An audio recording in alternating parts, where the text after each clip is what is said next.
Hello, everyone. We know that this is a very uncomfortable time when we're talking about the big R word, recession, or even thinking about what's going on in the market as a general rule. So I wanted to send out a real quick update prior to the weekend about positioning in a bear market.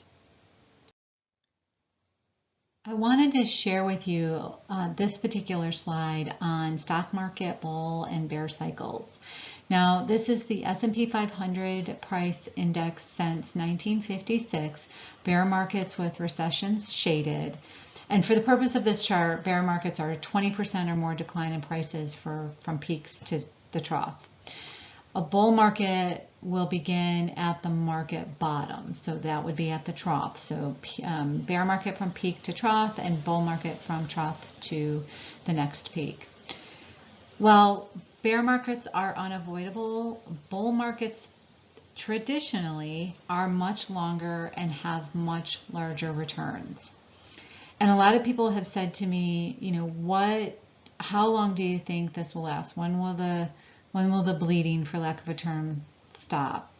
Of course, I don't ever know the answer to that exactly. I just know that these periods of times are more of a are more of a buying opportunity, because what we do find that in bear markets, is exactly what I said, the bull markets tend to come back longer and with larger returns. This particular market has seen some unique things that I'm going to touch base on in just a minute. But since 1956, the average bear market has lasted 1 year and 2 months with a decline average of 36%. So that's the typical bear market, 1 year, 2 months decline of 36%. In contrast, the average bull market lasts 5 years, 9 months, and has a return of 192%. So here's something that's even more interesting. This is the number of 10% S&P 500 pullbacks experienced by investors each year. So even when we've had markets where the average return is up, you're still often within the course of a year, you're still going to see some sort of contraction in that given year or some sort of correction in that given year. So again, even in years like 2002 and 2001, where we saw a positive return for the year, we still saw average 10% pullbacks. Here's one of the things that's unique about this year.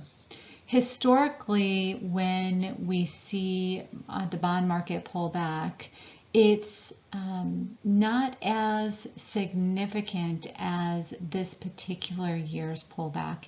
So you see various S&P and US aggregate total returns since 1990.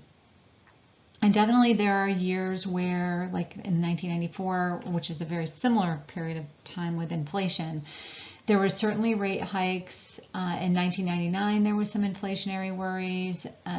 We've had some other periods of time like 2021 and then again in 2022, where we've seen a larger, 2022, a larger than normal pullback in the US bond side. So that has been a little different than other periods of times where we've seen rate hikes happen. You'll see that the average S&P 500 return over that period of time is about 11%, where the US aggregate return is only about 5%. This is where people, I think, are feeling the biggest pain, because generally speaking, bonds, I mean, they're adding some protection to the portfolio. They're still down, but if you were 100% stocks, you'd be down 23%. If you're a combination of the two, you're probably down, 8, 9, 10, 11, or 13% in that range. So it is adding some protection, but bonds are down nonetheless. We also wanted to give you just a couple of quick definitions, because sometimes we throw those terms out there and we don't define them. We hope that you found this video helpful. As always, we're here for you. If you have any questions, please don't hesitate to call us And we hope y'all have a great weekend, or you had a great weekend if you're listening to this on Monday.